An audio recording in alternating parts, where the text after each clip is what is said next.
Welcome to Everything Commanders with your host, Dream Team Buddha. Hail to the Commander. What's good, Commanders family? Welcome to another episode of Everything Commanders. I'm your host, Dream Team Buddha, coming to you with a quick little show just before the NFL Draft Day 2 kickoff. Y'all already know, last night, Day 1, we picked up the tackle out of Oregon, Josh Colley Jr. He just had his introduction presser, and him and AP, they sat up there. He talked about, what it's like being a commander and so forth, what it's like to be picked. And I gotta say, man, the way he comes off on camera, it's definitely, it's like you get a feeling like he mean business, man. He said he come from winning and losing is foreign. I kind of like his swag, it's a different type of aura that this young guy got compared to Brandon Coleman that came here last year. And when he came here last year, of course, he wasn't drafted in the first round, pick 29. We actually got him later in the round, so it may be a little difference. But you could be a dog in the later rounds. It's just that what type of, aura you putting out there in the universe, you know what I'm saying? And this young guy, man, he massive. We already know he's very, very athletic. And, man, I'm looking forward to see him come to the Commanders, and he automatically upgraded this offensive line.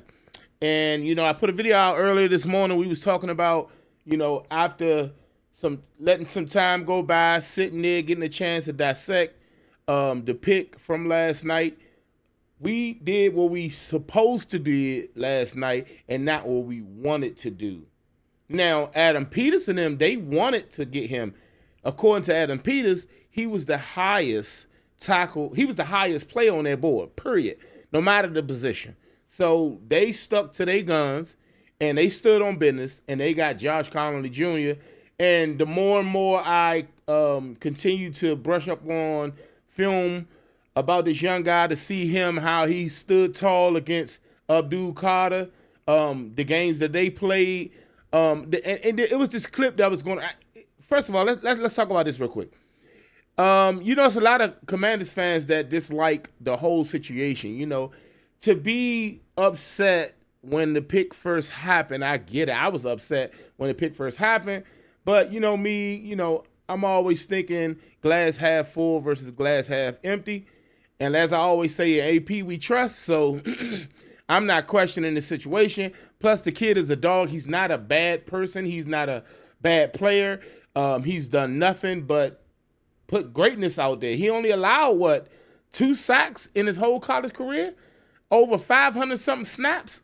Yeah, the boy is a dog. So, yeah, it is a lot of people out there on social media that I'm seeing in the Washington groups, and everybody upset. Then there was this clip that went around of him versus Mike Green at the Senior Bowl practice, where Mike Green had bull rushed Josh Colley Jr. and put him on his back while they was doing one-on-one reps. Now, I get it. It wasn't. If you're talking about your first overall player picked at 29, you don't want to see stuff like that, right? And we talking about Mike Green here. We talking about the guy that led all of college in sacks. Okay, he's a dog. He's still on the board. We're gonna talk about that in a second. He's still up for grabs for day number 2, which is draft is about to start in about 30 minutes or so. So he's still out there to be. He's still up for grabs. So putting up a post of sharing a video of Mike Green getting off on Josh Colley, that don't move me at all. This guy is raw. This guy, Josh Colley Jr., is young. He's only 21 years old. I believe. He's very young. He's still going to get strong. He has the athleticism of how the Commanders would like to use their linemen. We do a lot of screens. We do a lot of quick passes. The way we run, we do a lot of cutbacks and the zone running and scheme and all that, this, that, and the fourth. We needed this type of guy. I guarantee you that they will have this young man up to speed and he will be starting day one. I know they say that it's a battle situation where they want, they want to put the best five out there, and I love that approach, and I pray that they stand on business when it comes to that. But I think that this young man will win a spot. I think that he will be on the field, one of our starters coming into the 2025 season. All right.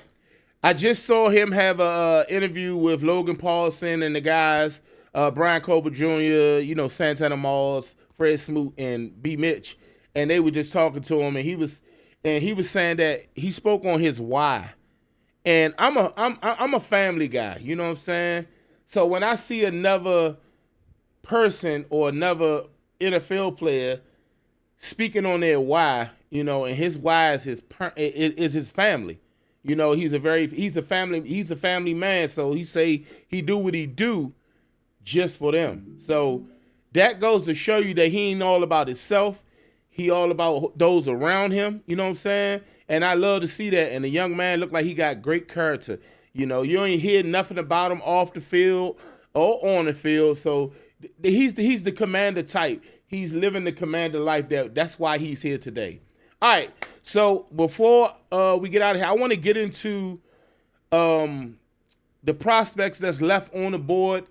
I know we only pick, we got one pick tonight, y'all, and it may not be that way by the time the end of the night, but I'm not too sure if they just going to they won't trade and they just going to sit put and just pick the best player available, and then we go from there. Would I like that? Nah, not really. I would hope that they would trade up or make some type of move to get more picks, but I'm well aware that may not happen, and I'm cool with it. However, it's a whole lot of players that's still out there, like Jaden Higgins, Trey Harris, who they brought in on the 30 visit, Trevion Henderson, he's still out there. Like I said, Mike Green, Donovan Ezeraku, It's a lot of players that's out there. You still got Jack Sawyer. You still got JT. Both of the Ohio State pass rushers. You got both of them. It's some other wide receivers that's out there that we can actually use and add to this team. And we can't forget about all the running backs. Not only Trevion Henderson, you still got Quinshon Judkins. You still got Jaden Blue. You still got Tootin. You still got it's a whole lot. It's a lot of talent out there tonight, y'all. The tonight draft is where the meat and potatoes is. Well, not the meat and potatoes, but it's the best. It's the best 2 rounds, should I say, for this year's class. Because, like I said, after you get past the first 10 draft picks, prospects, everybody else pretty much even all the way up to the end of the 3rd round. And then, so today you find a lot of quality, and that's what you want. So, yeah, man, I'm looking forward to this draft. I'm not too sure what direction the Commanders will go. I think they will go defensive end, but Adam Peters, man, when he say what he say, he mean what he say, man. And he said he don't feel pressure to have to go defense in the 2nd round with that 61st overall pick. He ain't pressured at all. He gonna take the best player available, the highest player on their board, and that's how they gonna go. And I believe him, and I stand right behind him.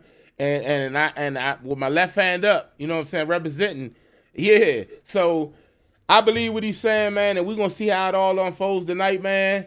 And who you want to see them draft tonight? I mean, I know it's still a lot of players out there, but it's some players out there that can actually come in and help this team right away. I think they will get Jaden Daniels another weapon or two throughout the entire draft. Like, by the time the draft over, I think we're going to get another weapon or two for Jaden Daniels.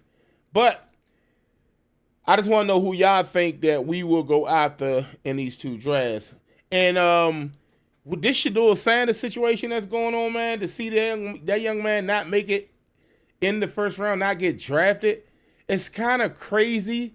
And I know they saying it's humbling and this, that, and the 4. It is, but it's kind of, I just don't like it because I definitely... At first, I was on the fence, like, they ain't really hating on him. He just, he cocky and, but that's good. You want that. You want a confident quarterback. At that position, you got to have somebody that believes in themselves and their ability, and you want that. But I never seen Shedeur Sanders have an issue with the players around him.